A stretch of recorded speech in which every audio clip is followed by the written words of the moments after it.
مولاي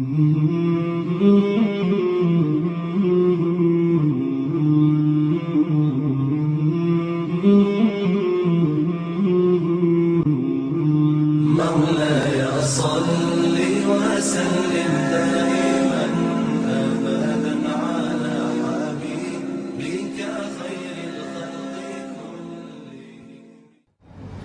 الحمد لله وكفى والصلاة والسلام على عباده الذين اصطفى خصوصا على أفضلهم وخاتم النبيين محمد الأمين وعلى آله وصحبه أجمعين وبعد. فأعوذ بالله من الشيطان الرجيم. بسم الله الرحمن الرحيم. ونزلنا عليك الكتاب تبيانا لكل شيء وهدى ورحمة وبشرى للمسلمين. صدق الله العظيم. We begin with Allah's blessed name.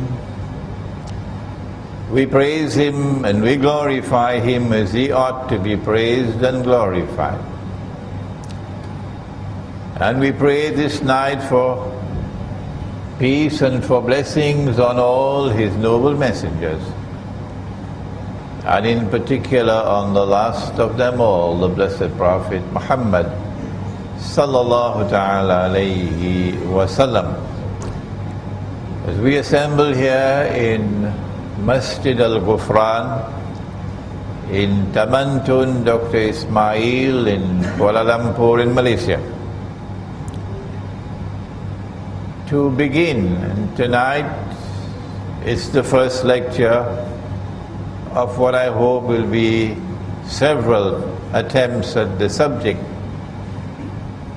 The Soufi, the Salafi, and Akhirul Zaman.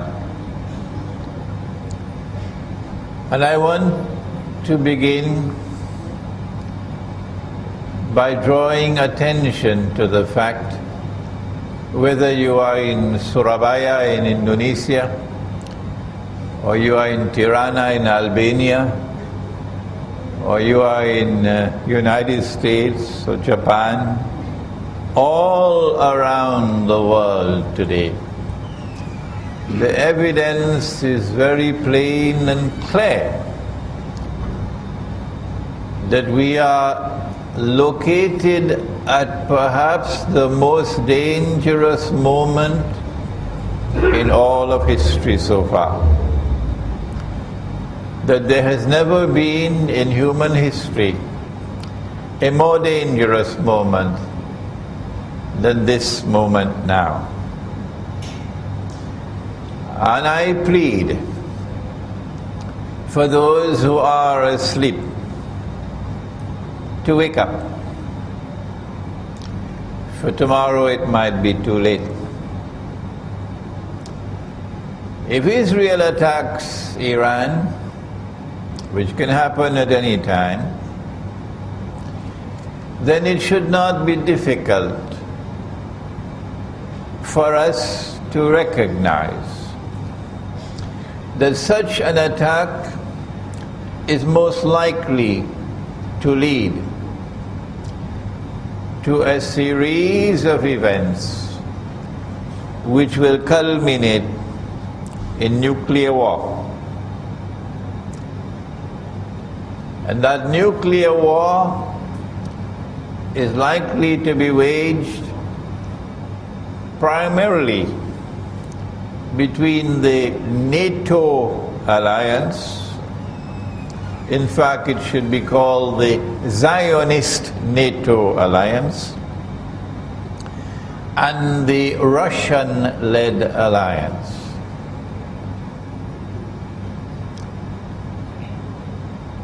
If that nuclear war takes place, North America and Europe primarily, I believe, and I can be wrong,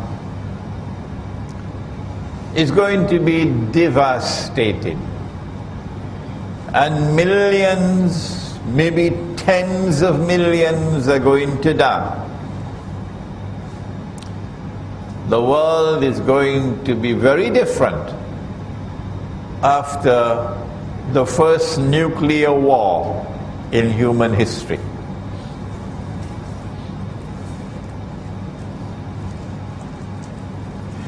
That war will be waged because the Zionists are provoking it. And the Zionists are provoking it. They are pig-headed in their obsession in pursuing a certain goal of ruling the world, of establishing their political and economic dominion over all of mankind, so that Israel might become the ruling state in the world, succeeding the United States of America. From where has Imran Hosein got this analysis? I've got it from Zaman. That's where I got it from. And we don't have long to wait to determine whether this description of events which are now about to occur is accurate or not. The same Imran Hosein, and I'm not mentioning my name in pride, wa na'udhu billah min hadha. Any scholar who has pride, Allah will take away his knowledge. The same Imran Hosein, who 15 years ago warned that the US dollar is going to collapse. Those who know me for the last 15, 16, 17 years would know that I am speaking the truth.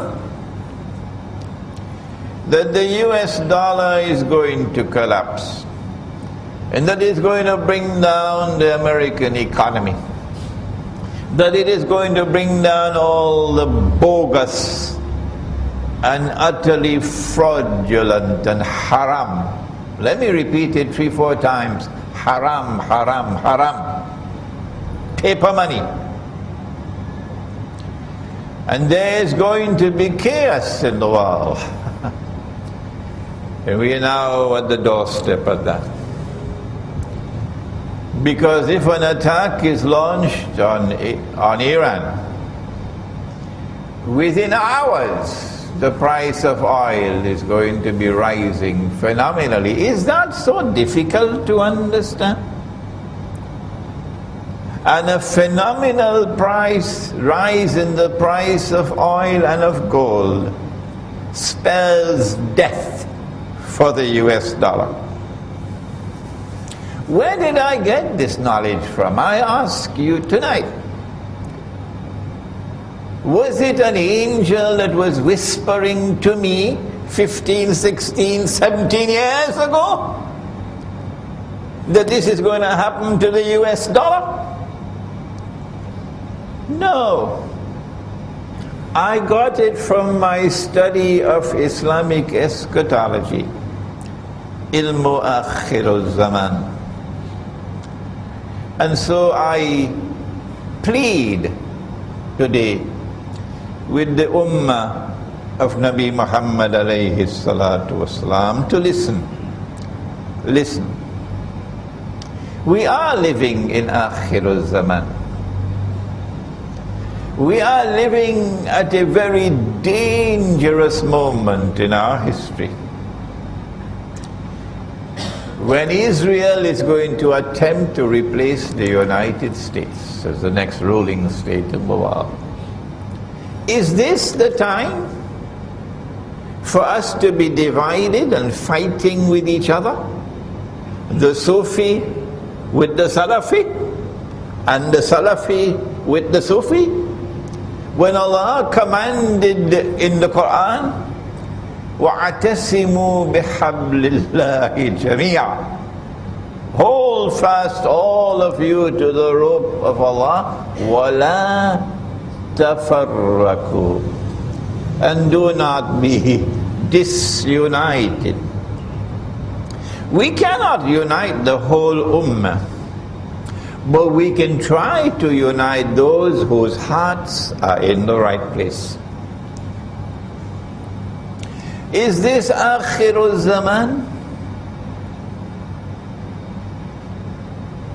The angel came, Jibreel alayhi salam, at the very last stage of the life of the Prophet alayhi salatu wasalam, and came in the form of a human being into the masjid in front of everybody. Is this not divine wisdom at work? That Allah should send Jibreel alayhi salam as a human being in plain view of everybody? And the angel asked the 5 questions, 2 of which pertain to Akhirul Zaman.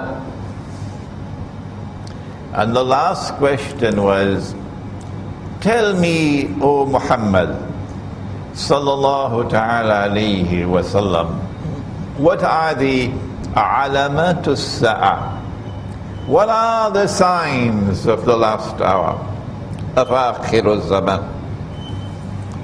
And did he not say that you will find the naked, barefooted shepherds?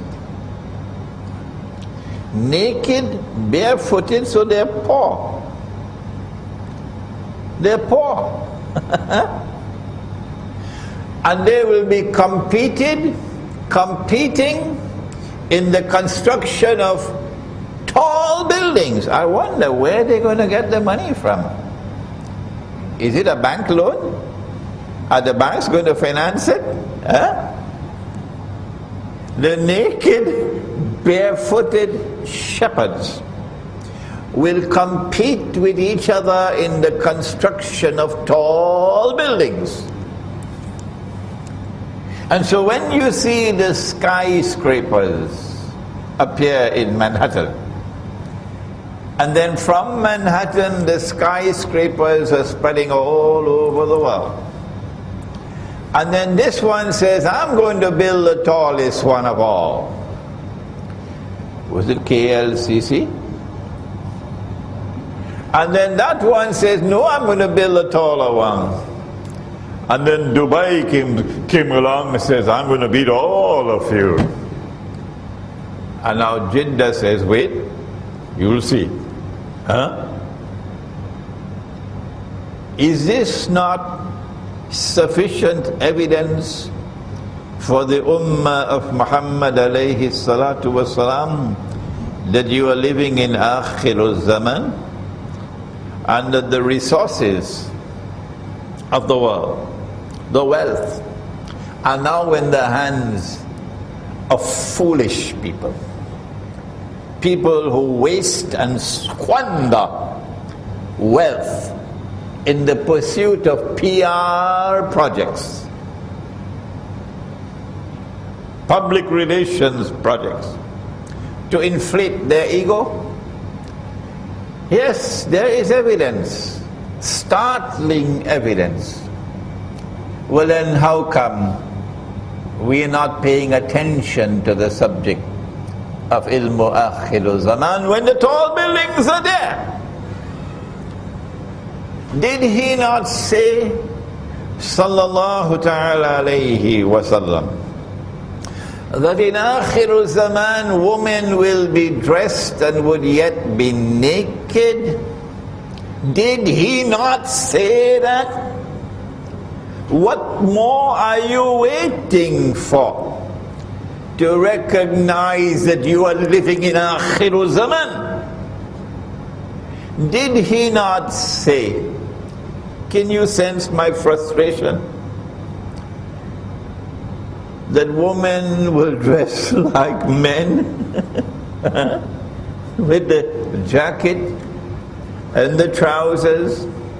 Lots of them now in blue jeans. I call them the blue jeans Jamaat.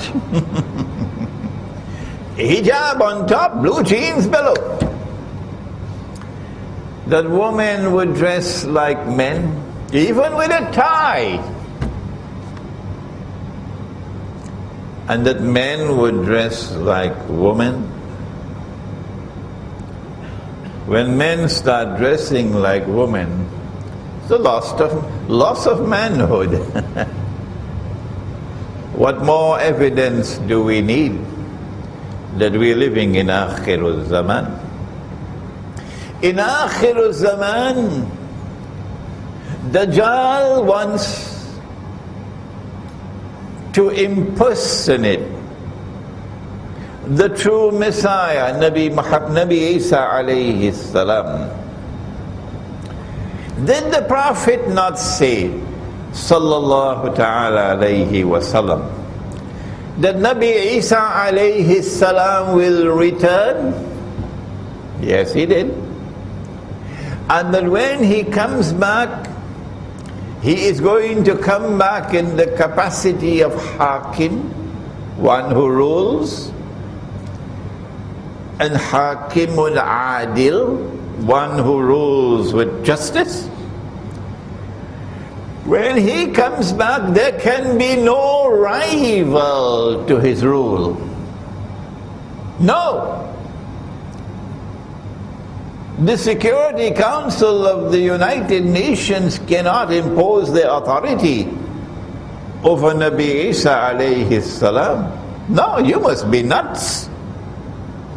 And so when he comes back, his will be the supreme power, the supreme rule in the world. Is this so difficult to understand? And this is what Dajjal wants to do, because he wants to impersonate the true Messiah. If Dajjal is to rule the world, he has to do it from Jerusalem in order to convince Banu Israel that he is indeed Al-Masih.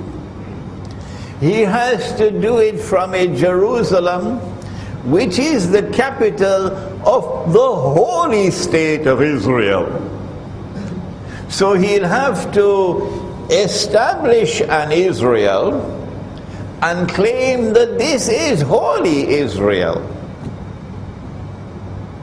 And he'll have to make that Israel the ruling state in the world. And so when you see a state of Israel created in the Holy Land in 1948, more than 60 years ago, here is evidence, startling evidence, that Dajjal is on his way in pursuit of his mission, and that you are living in Akhir Zaman. Is it not time to wake up? And when you see that state of Israel over the last 60 years, constantly growing in power and influence, to such an extent that today Israel controls the American Congress, not Obama. If Obama is listening to me today, he will shake his head and says Imran is correct. It is the Congress that controls, not the President, not the American armed forces. And the Zionists control the Congress on behalf of the state of Israel. And so when you see that state of Israel poised to replace the United States of America as a ruling state in the world, is it not time to recognize that you are living in Akhirul Zaman? We are living today in a world in which there is more fasad. Be careful of that word, because fasad is in the Quran. Fasad is of different kinds. Fasad is that which corrupts and destroys. And there is, the Quran speaks of agricultural fasad, corrupting food, destruction of food. The Quran speaks of sexual fasad, Sodom and Gomorrah. The Quran speaks of many different kinds of fasad. Perhaps the most dangerous one of all is fasad in money. Yes. Nabi Muhammad alayhi salatu wasalam spoke about riba. And one form of riba is borrowing and lending money on interest, money. And so the money lender was cursed by Nabi Muhammad alayhi salatu wasalam. He cursed all four, and he said they're all equally guilty. The one who takes riba, the one who gives riba, the one who records the transaction, and the two witnesses. And the very last revelation to come down in the Quran was one in which Allah declared war on the moneylender. فَأَذَنُوا بِحَرْبٍ مِّنَ اللَّهِ وَرَسُولِهِ. And Nabi Muhammad alayhi salatu wasalam waging war on the moneylender. But the Prophet sallallahu ta'ala alayhi wasallam prophesied that the time will come when you will not be able to find even one person, not one, in all of mankind who will not be consuming riba. And if anyone were to claim that he is not consuming riba, verily the dust of riba would be upon him. Verily the vapor of riba would reach him. Are we not living today in a world in which the money lender controls the economy? It is called the bank. Is there not riba all around us today? And therefore the curse of Nabi Muhammad alayhi salatu wasalam all around. What more evidence do we need that this is Akhirul Zaman? But there is another form of riba. If you meet a man coming to the market, and you'll get all of these ahadith in my book on the back entitled The Prohibition of Riba in the Quran and Sunnah. It's also on my website. If you meet a man coming to the market to sell his goods, truckload of durian, and you buy his durian, I don't think people in France will know what is durian, and the Pakistanis won't know what is durian, but in Southeast Asia it's called the king of all fruits. It's a fruit. And you buy his durians from him before he could enter into the market. And when he enters the market, he realizes he could have gotten a better price in the market. Nabi Muhammad alayhi salatu wasalam said, that's riba. The Americans have a pretty phrase to describe it. The Americans say, you ripped him off. A transaction based on deception, through which you get a gain or a profit to which you are not justly entitled. A rip-off. Today we have abandoned the Quran. Whether you are Soufi or whether you are Salafi, it makes no difference. We have abandoned the Sunnah. Whether you are Soufi or whether you are Salafi, it makes no difference. So you better listen to your brother Imran. And we have accepted that the enemy could make haram what Allah made halal, and that is shirk. Allah made the dinar halal. Allah made the dirham halal. It is in the Quran. Both the Sufi and the Salafi better go to the Quran and find it.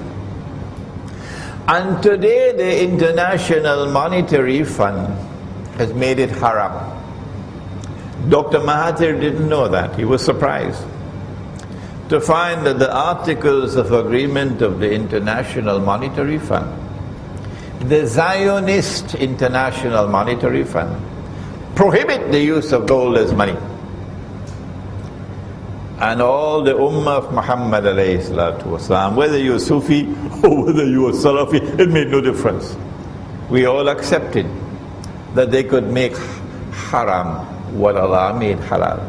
And we are stuck with the paper. And the paper is haram, haram, haram. Which Sufi scholar has declared it is haram? You can probably count with your fingers how many there are. Which Salafi scholar has declared it is haram? You could probably count with your fingers of one hand if there are any. I hope that there are some, inshallah, but I may not have heard about them. This is riba. As the paper money falls in value, you are ripped off. Wait until the US dollar collapses and you see what's going to happen in the world. And so here is evidence, startling evidence, that there is fasad in the economy. Not just agricultural fasad with genetically modified food, not just electronic fasad with the radiation from cell phones damaging the male chromosomes so that tomorrow no baby boy is going to be born. And so the prophecy will be fulfilled that one man would have to maintain 50 women. That's akhiru zaman. Not just political fasad, and I wish I had the time to explain the political fasad, but fasad in the economy as well. Fasad everywhere you turn. What is it that explains this universal fasad? The Quran tells us, Inna ya'juja wa ma'juja mufsiduna fil ard. That Gog and Magog have PhDs in fasad. And when Allah releases them, حَتَّى إِذَا فُتِحَتْ يَأْجُوجُ وَمَأْجُوجُ وَهُمْ مِنْ كُلِّ حَدَبٍ يَنْسِلُونَ. They're going to spread in all directions. And they will bring universal fasad to the world. And so I have spent half an hour, which is too much time. I should not have spent so much time, providing the evidence. And there is so much more, that we are living in Akhirul Zaman. And this is the time, this is the age of the greatest fitna that mankind will experience from the time of Adam alayhi salam to the last day. And so this is the time for us to be closing our ranks, to be living as a brotherhood with love for each other, to be building our power, internal power and external power. And it is time to end this warfare. Salafis waging war on the Sufis, and Sufis waging war on the Salafis.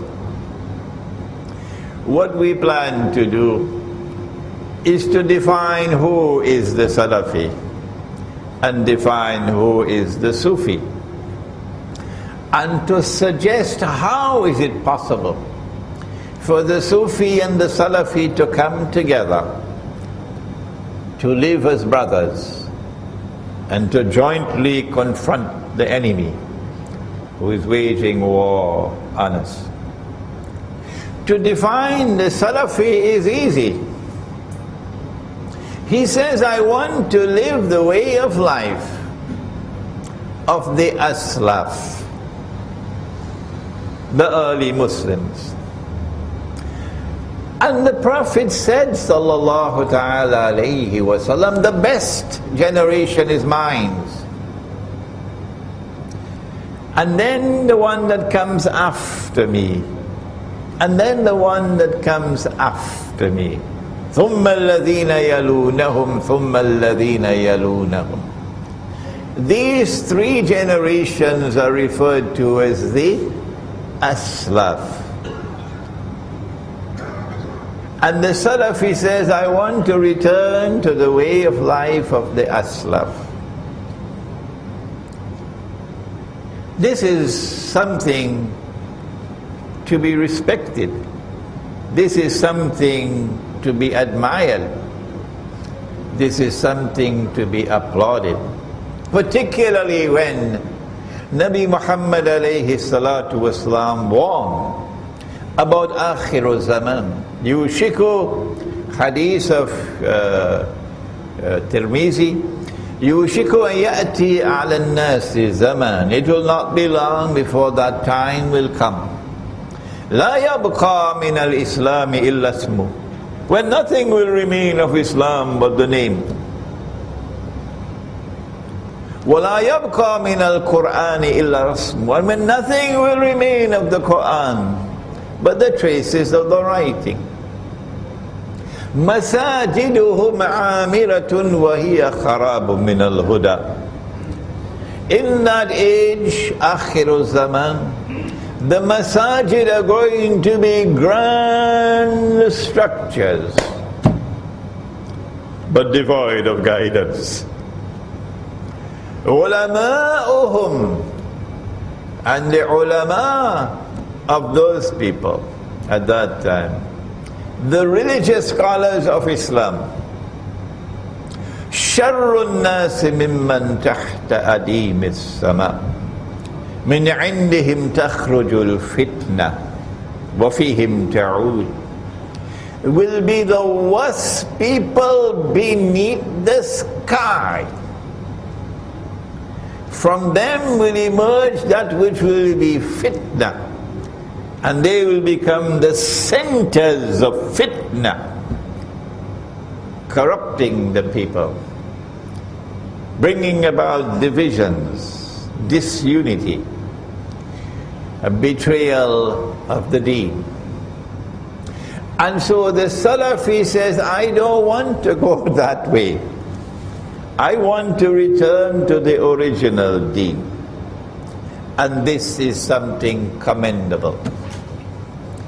When you go to the true Salafi, when you go to the Jama'ah of the true Salafi, to the extent that they are faithfully following the Aslaf, you will see something of how they used to live at that time.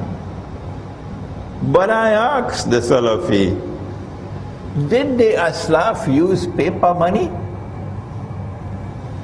I don't think so. No, I think they'll take the paper money and throw it in the toilet.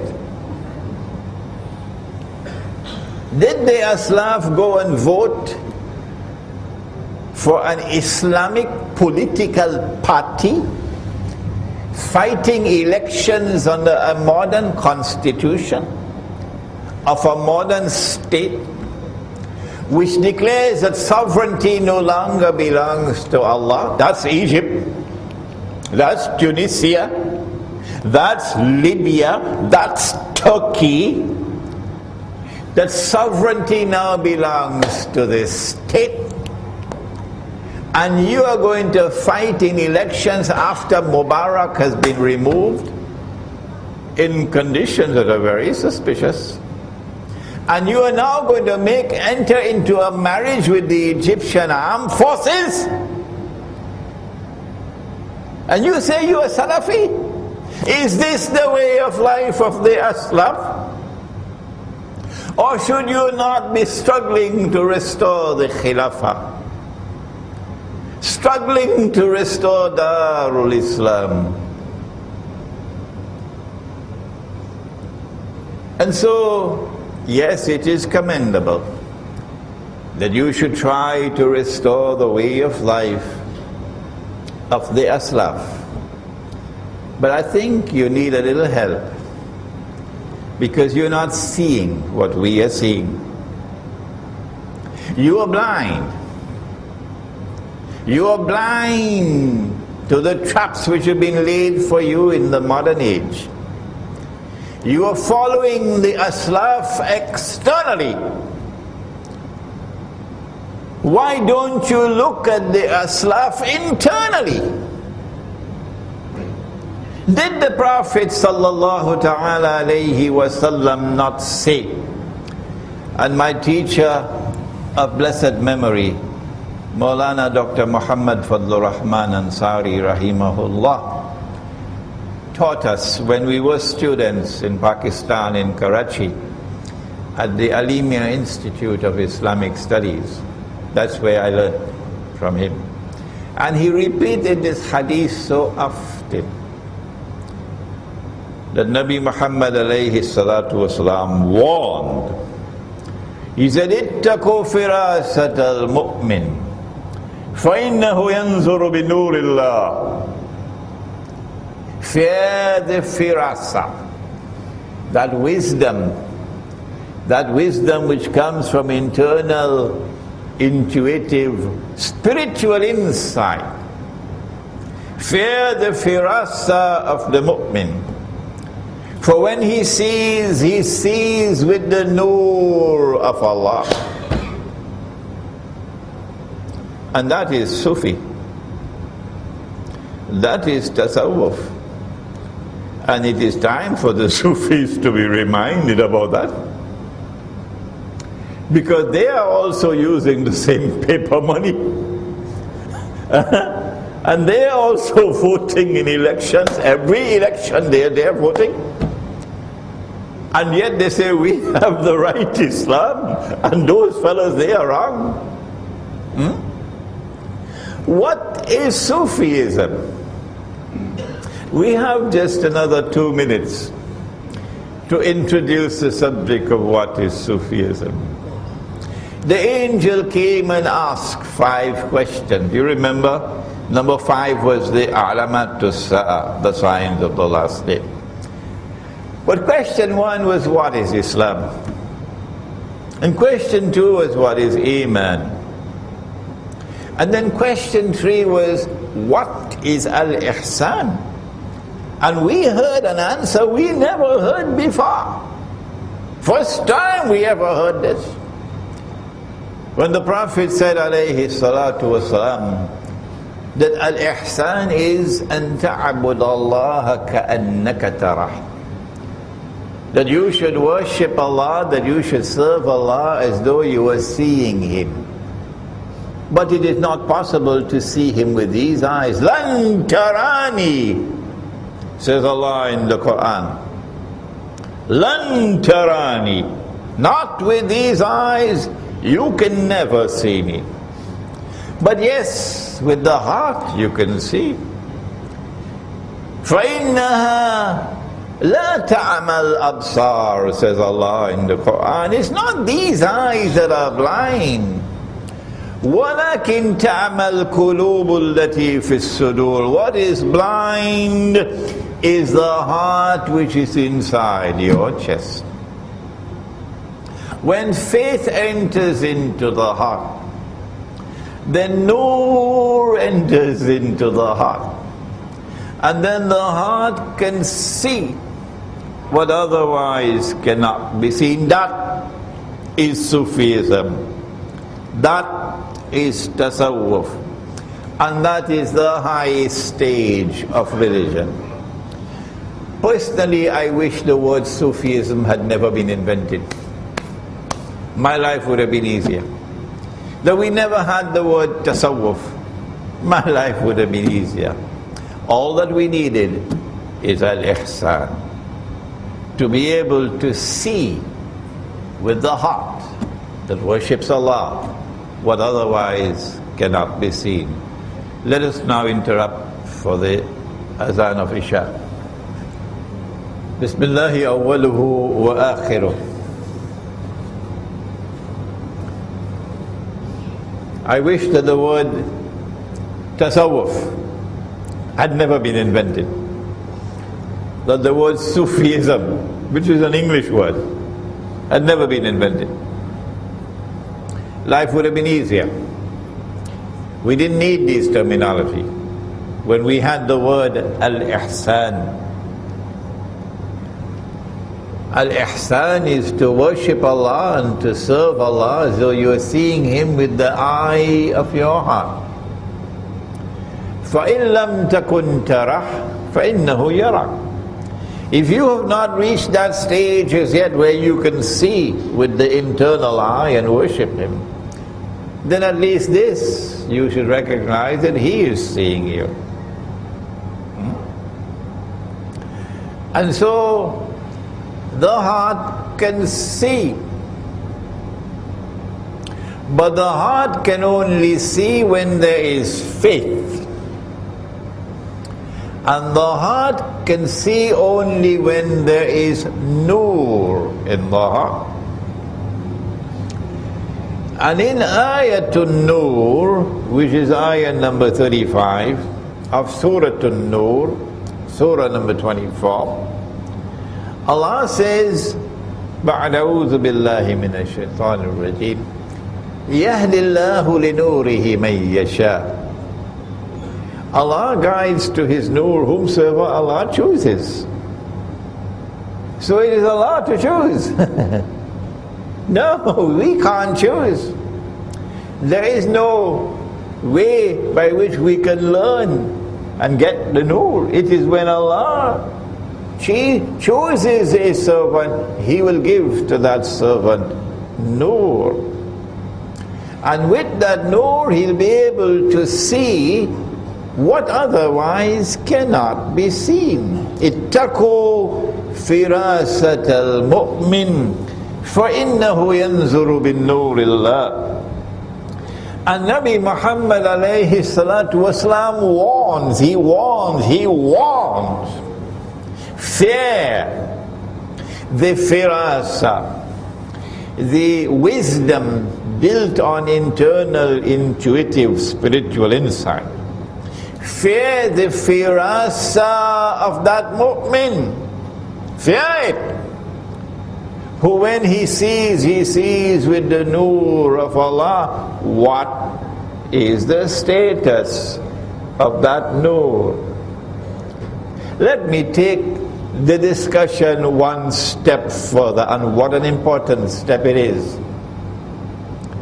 In Sahih Bukhari, Nabi Muhammad alayhi salatu wasalam made this startling statement. He said that Nabuwa, or prophethood, is comprised of 46 different parts. And he said, after me, nothing remains of Nabuwa, or prophethood in the world, except one part. And so there is one part of Nabuwa still remaining in the world. What is that one part of Nabuwa still remaining in the world? He said it is ru'ya.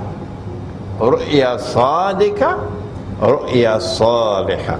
Ru'ya is that which the heart sees. And so there is knowledge which comes and is still coming to this day through that one last part of Nabuwa still remaining in the world. The Sufi has to be reminded. I have to change the battery.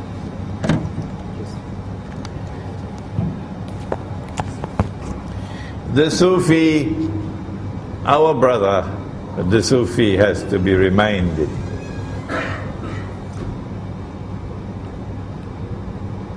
that when you see with the nur of Allah, then you can be blessed with ru'ya, vision, insight. Every scientist in the world knows that all major discoveries in science came after you had done your homework through insight. Insight. And if we had that insight, if we had that ru'ya, then as Sufis you would have been able to recognize that the paper that you have in your wallet and that you are using to buy and to sell, it is shaitan who gave it to you.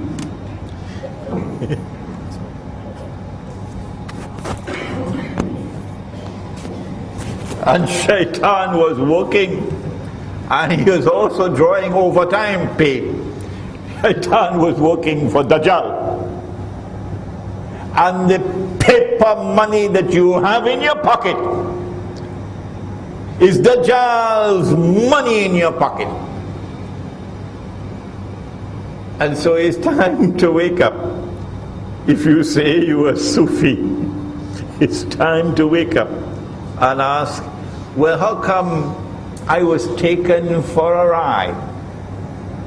How come I never recognized what was happening in the world of money? How come I never recognized what was happening in the political system? That the Khilafah state was replaced by this godless creature built on shirk, which says that sovereignty no longer belongs to Allah. He is not Al-Malik. The state is now Al-Malik. How come we didn't see that? And you went and you voted in elections for Tom, Dick and Harry and Benazir and Khalida and whoever they were, like cattle. And you're fighting with the Salafi saying, we are the Sufi. Is it not time to wake up and stop the fighting? The Salafi, however, now we have to turn to a more difficult part of the subject. The Salafi insists that there is no new knowledge of the deen. No. That we are not allowed to interpret anything in the Quran and anything in the Ahadith differently from that which has come to us from Allah and His Messenger and from the Aslaf. And that is a difficult stumbling block. And when we make a critical comment on the Salafis, and I hope the Sufis are listening to me, notice that I don't do it with boxing gloves. I always say that these are my brothers. And if I have to correct my brothers, I have to do it with love. Even if I have to use harsh language with Tabligh Jamaat or Jama'atul Tabligh to wake them up, I'm using the language because these are my brothers and I love them. And I want to wake them up to save them from the danger in which they are living and the direction in which they are moving. And so I plead with the Sufis that if you have to offer critical comments about your Salafi brothers, do it in such a way that you will not divide the Ummah, that they will not have an excuse to say you're waging war on them. No. We are doing this in the spirit of the pursuit of truth. and recognize that you are our brothers. Maybe that in the process, the Salafi will one day become a Sufi, because the Aslaf were people of Al-Ihsan. And so if a Salafi is indeed a true Salafi, he will one day become a Sufi, meaning people of Al-Ihsan. This is a serious problem of methodology. And we say to the Salafi, and we've been saying it for all this time, all these months in our lectures, that no, brother, you're wrong. There are verses of the Quran which could not be understood. No, by the Aslaf. And Nabi Muhammad alayhi salam did not provide the explanation. And today we are the ones who have to use knowledge and insight to recognize what Allah is saying. And when we provide that interpretation of the Quran, notice, my brother Salafi, that the overwhelming majority of the people are accepting our explanation as correct. Here is an example. And I have spoken about this so many times. Here is a verse in Surah Al-Ma'idah, in which Allah subhanahu wa ta'ala says, بَعْدَ أَعُوذُ بِاللَّهِ مِنَ الشَّيْطَانِ الرَّجِيمِ يَا أَيُّهَا الَّذِينَ آمَنُوا, O you who have faith in Allah, لَا تَتَّخِذُوا الْيَهُودَ وَالنَّصَارَى أَوْلِيَاءَ. Do not take the Jews and do not take the Christians as your friends and allies. Is Allah speaking about all Jews and all Christians? Or is He speaking about some Jews and some Christians? You have to go to the rest of the Quran to answer that question. And I don't have the time now to take you to all those verses of the Quran, but there are several lectures of mine. When you go to the rest of the Quran, it is plain and clear, Allah is not speaking about all Jews and all Christians. No. He's speaking about some Jews and some Christians, not all. Well then, who is He speaking about? The answer is there in the words which follow. بَعْدُهُمْ أَوْلِيَاءُ بَعْضٍ, which means, do not take such Jews and do not take such Christians as your friends and allies, who themselves are friends and allies of each other. بَعْدُهُمْ أَوْلِيَاءُ بَعْضٍ. The Quran is anticipating. I don't know the bahasa for anticipate. Come on, help me. Alright. You don't have that in bahasa. The Quran is saying that this is an event which is to come. When a Jewish-Christian alliance, friendship and alliance is going to emerge. When that Jewish-Christian alliance emerges, you Muslims are prohibited from being their friends and allies. And if you become their friends and allies, then what is the price that you will pay? وَمَنْ يَتَوَلَّهُ مِنْكُمْ فَإِنَّهُ مِنْهُمْ. Whosoever from amongst you turn to them for friendship and alliance, you now belong to them, you've lost your Islam. You now belong to them, you have lost your Islam. Inna Allah la yahdil qawm al-zalimin.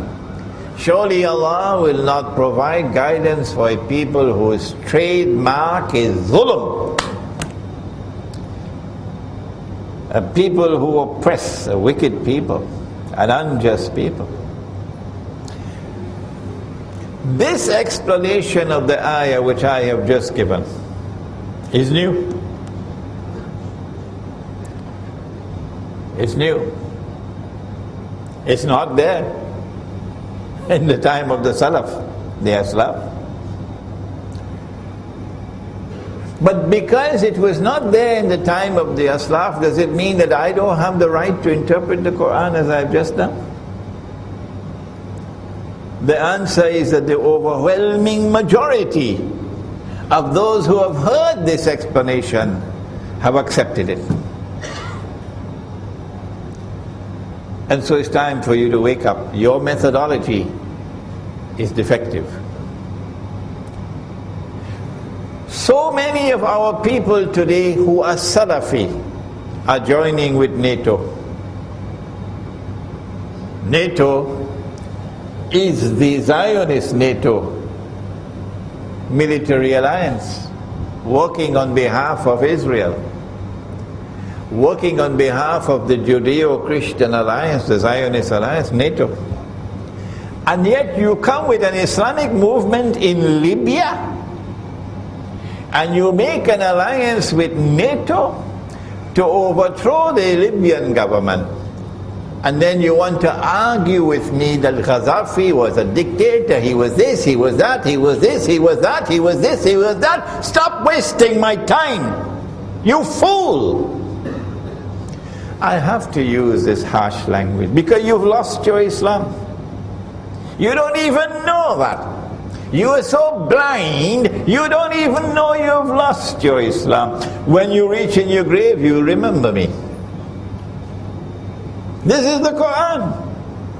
And they're doing the same thing in Syria now. Yes. If you want to remove the Syrian government, this is not the way to do it. To make an alliance with the Zionists. Turkey has a government which says it is Islamic, pro-Islam. But that government is very comfortable with NATO. And that government is working overtime for NATO. And you want to come to tell me that you are representing Islam? I don't have dust in my eyes. I can see you for what you are. You are tools of NATO, the Turkish government. And so your methodology is defective. And now we turn to another verse of the Quran, in which Allah subhanahu wa ta'ala says, بعد أعوذ بالله من الشيطان الرجيم. It is in Surah Al-Anbiya. وحرام على قرية أهلكناها أنهم لا يرجعون. Allah speaks about a town, a city, which He destroyed, and the people were expelled. And Allah placed a ban on them that they could never return to reclaim that town as their own. Tabule. Hatta. Until they will return to reclaim the town. When? When? إِذَا فُتِحَتْ يَأْجُوجُ وَمَأْجُوجُ. When Gog and Magog are released. وَهُمْ مِنْ كُلِّ حَدَبٍ يَنْسِلُونَ. And they spread out in all directions with their fasad. But they're not only people of fasad. Hadith al-Qudsi, Sahih Muslim. I have created creatures of mine so powerful that none but I can destroy them. None but I can wage war with them. These are Gog and Magog, Ya'juj and Ma'juj. we have interpreted this verse of the Quran, and we have declared that this town is Jerusalem. This is the heart of this book, Jerusalem in the Quran. The heart of this book is that the town is Jerusalem. This book became a bestseller 10, 11 years ago. And after 11 years, it is still a bestseller. And it is translated into probably about a dozen languages by now. The overwhelming majority of Muslims today who have heard this interpretation have accepted it. But this is not there in early Islam. No. When we recognize that the town is Jerusalem, we know that Allah is speaking about Banu Israel, that He destroyed Jerusalem. He expelled Banu Israel. He placed a ban on them, and for 2,000 years they could not return to reclaim Jerusalem as their own. And yet today they have returned and they have taken control of Jerusalem. What is the explanation? We ask our Salafi brothers, and they are our brothers. How many times must I repeat it? Imran Hosein is not waging war on you, no. Imran Hosein loves you. You're my brothers. And Imran Hosein wants to unite the Ummah. What's wrong with that? 2,000 years after Jerusalem was destroyed, Banu Israel was expelled. 2,000 years later they returned, and they are now taking control of Jerusalem. And the Quran says of itself that it is tibyanan likulli shay. It explains all things. I ask you, what is the explanation in the Quran for the return of the Jews to the Holy Land, to Jerusalem, to reclaim it as their own 2,000 years after Allah had expelled them? And I say to you, brother, this is the explanation in Surah Al-Anbiya. And the overwhelming majority of the Ummah is accepting this explanation. You being left behind. All that I'm asking you to do is to look again at your methodology and recognize that there is new knowledge that comes. And with that new knowledge you can understand what previously could not be understood. I'm running out of time. I would have loved to go on to some more verses of the Quran, but I have to go to the ahadith before we can end. I don't want the Imam to stop me before I give you some ahadith. The Prophet said, sallallahu ta'ala alayhi wasallam, that Dajjal will ride on a donkey.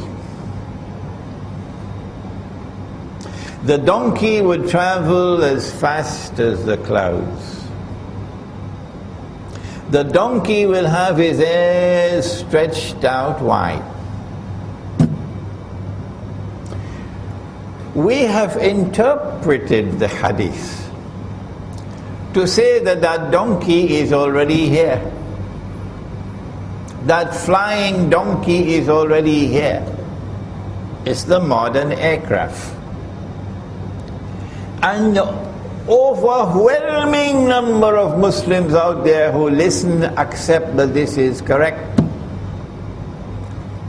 But you insist, because this was not expressed by the Aslaf, you insist as Salafi with this defective methodology that you have to wait for the flying donkey. Brother, you're waiting in vain. And I'm using the first person now. I'm speaking to you with love wherever you are in the world. Your methodology is defective. The Sufi methodology recognizes insight, recognizes the capacity to see with nur and therefore to provide a new explanation. That's the Sufi methodology. And I got that from my teacher, who was a Sufi Sheikh.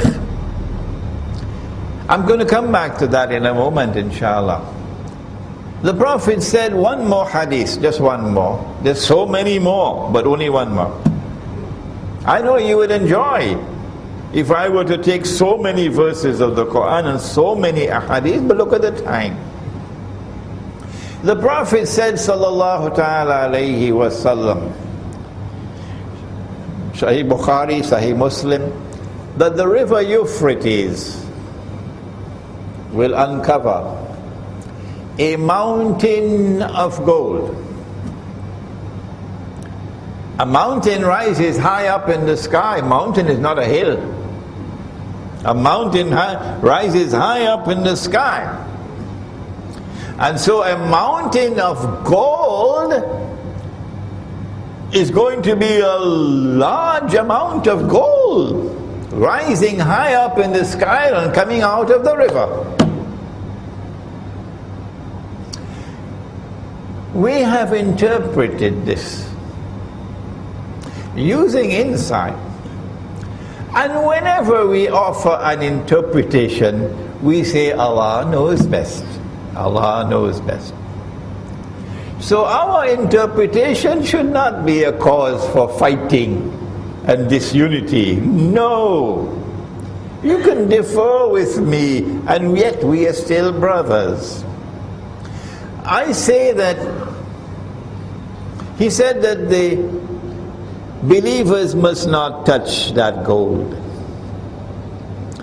So that wakes me up to the fact, this is symbolism. The believers must not touch that gold. A mountain of gold coming out of the river Euphrates. And he said that people are going to fight over that gold, and 99 out of every 100 would be killed. I say that mountain of gold has already come. And the word mountain here is not literal. The word mountain here symbolizes a large quantity. And it is not the metal of gold, but oil. Oil. And that oil has already come.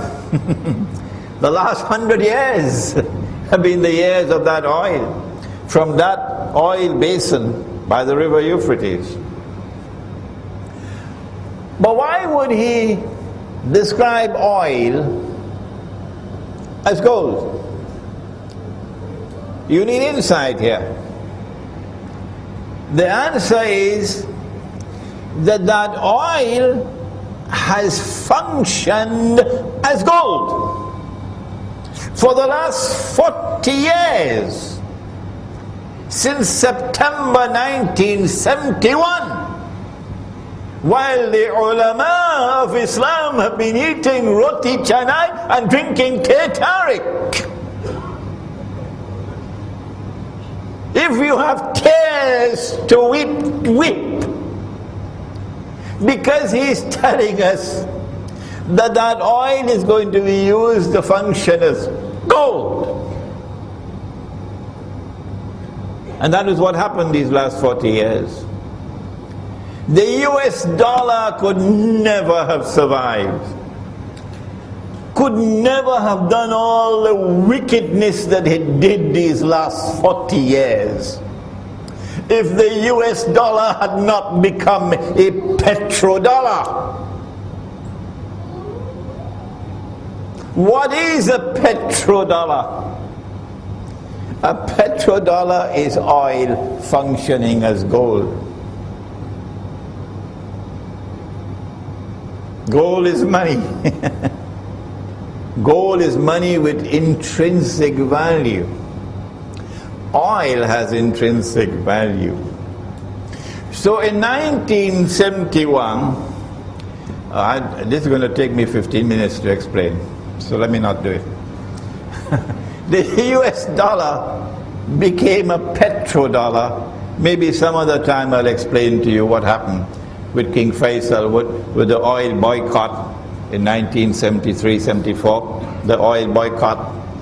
And I love King Faisal, rahimahullah. The only Saudi king for whom I say rahimahullah. But they were able to fool him. Yes, they fooled him. And he agreed. And then OPEC agreed that they will sell oil for only US dollars. You cannot buy oil unless you pay for it with US dollars.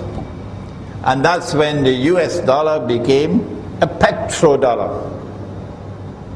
And the US dollar has survived all of these years doing monstrous wickedness in the world. That's why he said, don't touch that oil, don't touch that gold.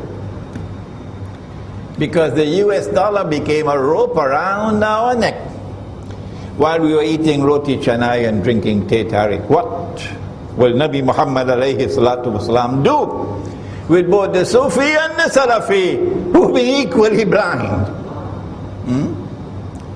I have given you two examples of two ahadith interpreted for the first time in this way. But more and more people are recognizing this is the correct interpretation. Now one final word. I said I was a student of a Soufi Sheikh. And I love him, and I've never hidden the fact, never, that my teacher is a Soufi Sheikh. And I'm proud to have been the student of a Soufi Sheikh. Whosoever is annoyed because of that is free to leave me. Of course, I'm not going to change. I'm proud to be the student of a Soufi Sheikh, Maulana Dr. Muhammad Fadlur Rahman Ansari, rahimahullah. And it is because of the training that I got from him that I am blessed today to do the work that I am doing. The Soufi Sheikh. But why do I no longer declare I'm Soufi? Why? You never hear me saying that. Why? I'll tell you why. I do not want to have to answer for Soufi practices which I cannot defend. No. And secondly, I want to plead with the Soufi that if you have a religious practice, like we have right here in this masjid after the Salatul Maghrib, and we recite all these tazkirat for a long time. If you have a religious practice, which you may have practiced for generations and generations, and you're very comfortable with it, something beneficial, not like drinking whiskey, no. But it is not based on the Quran and Sunnah. No. Even though it is beneficial, it cannot be something that is essential. No. If it is not in the Quran and not in the Sunnah, if the Aslaf did not practice it, it cannot be considered to be essential. Not at all. You can say beneficial, but you cannot say essential. And so I want to now ask, we are living on the brink of a pit of fire. The world is going to be very, very different from what it is today in a short time from now. Are you going to allow these religious practices that your father and your grandfather and your great-grandfather and generations have practiced, but it is not in the Quran, it is not in the Sunnah, celebrating the birth anniversary of the Prophet Muhammad alayhi salatu wasalam, Mawlid, standing and reciting salams, Are you going to allow these religious practices to divide you from your brothers when they are not essential? What is more important? وَاعْتَصِمُوا بِحَبْلِ اللَّهِ جَمِيعًا وَلَا تَفَرَّقُوا. It is far more important to preserve the unity of the Jama'ah, the Sufi and the Salafi, than to insist on these religious practices which are not in the Quran and not in the Sunnah. So I have said, in our Muslim village, we will not allow in the masjid any religious practice which is not based on the Quran and the universally recognized Sunnah. And we will not allow it in our public life. But if I want to do it in my private life, that's my business. And if you come to attack me for what I do in my private life, we will throw you out of our Muslim village faster than Federal Express. And I want to suggest this is the formula for unity. The Salafi who listens to me and who has his heart in the right place will recognize this is a workable formula for unity.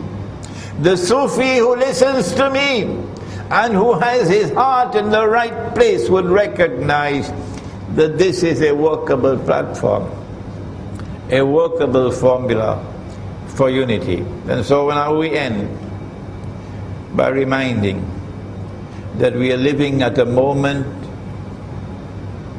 of more danger than ever before in our history. Tomorrow the world is going to be very, very different. It's time to wake up. It's time to unite our ranks and no more fighting between us. And so let the Sufi and the Salafi come together as brothers to each other. ربنا تقبل منا إنك أنت السميع العليم وتب علينا يا مولانا إنك أنت التواب الرحيم برحمتك يا أرحم الراحمين آمين. We have time. The Imam has kindly consented for a few questions, so please let's have your questions as soon as possible. Yes. Assalamu alaikum, Sheikh. You mentioned that you yourself don't refer to yourself as a Sufi anymore. So I just want to extrapolate that. Do you think it's a good advice, given the precarious nature of the world, for Muslims not to use these titles, even if you do follow a certain methodology, but to not use the title of Sufi or Salafi personally, and just qualify themselves as Muslim as a first step in avoiding the fitna that you described? It'll be a dream come true if we stop using these titles. The Salafi, if he's indeed Salafi, will grow to become a Sufi, because he'll grow to reach al-ihsan. There's no need to describe yourself as Salafi.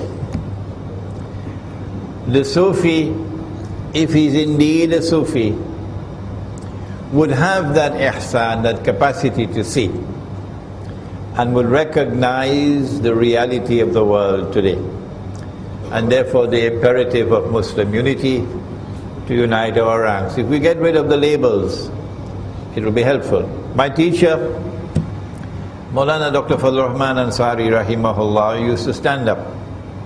I don't know where he got the courage from. In India and Pakistan they use different terms.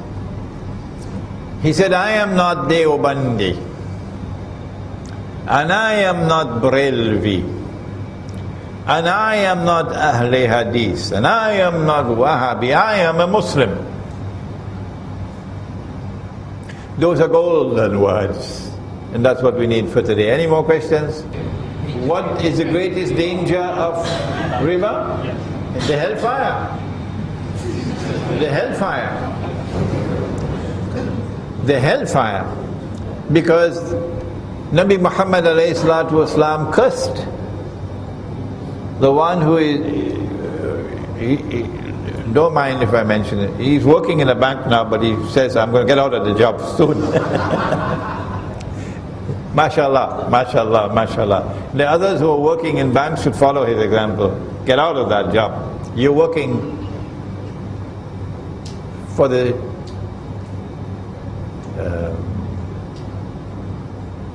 money lender. The money lender has been cursed. And you're working for the money lender. He cursed all four. The one who takes riba, the one who gives riba, the one who records the transaction, and two witnesses. And he says they're all equally guilty. The punishment for riba is Jahannam.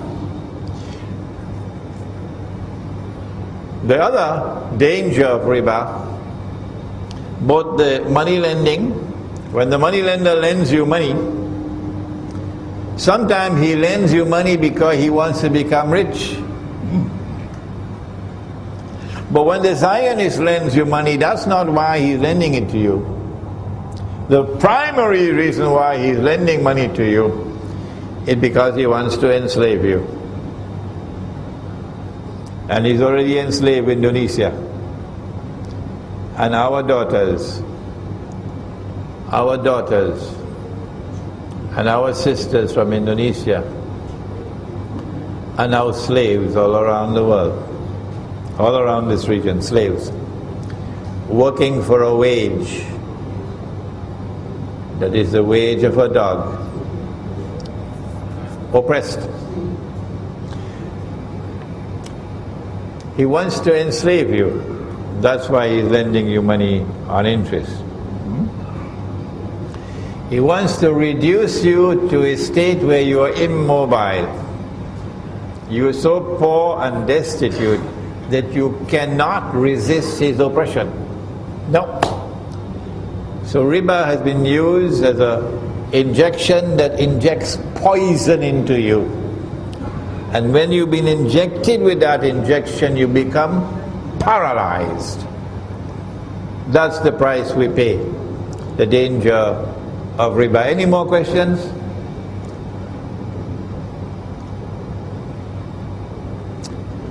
No more questions, okay? ربنا تقبل منا إنك أنت السميع العليم وتب علينا يا مولانا إنك أنت التواب الرحيم اللهم أنت السلام ومنك السلام تبارك ربنا وتعاليت يا ذا الجلال والإكرام سمعنا وأطعنا غفرانك ربنا وإليك المصير وصلى الله تعالى على خير خلقه محمد وعلى آله وعلى أصحابه أجمعين برحمتك يا أرحم الراحمين آمين. After the salat, if you want to bring your books for autographs, you can bring them to me, inshallah.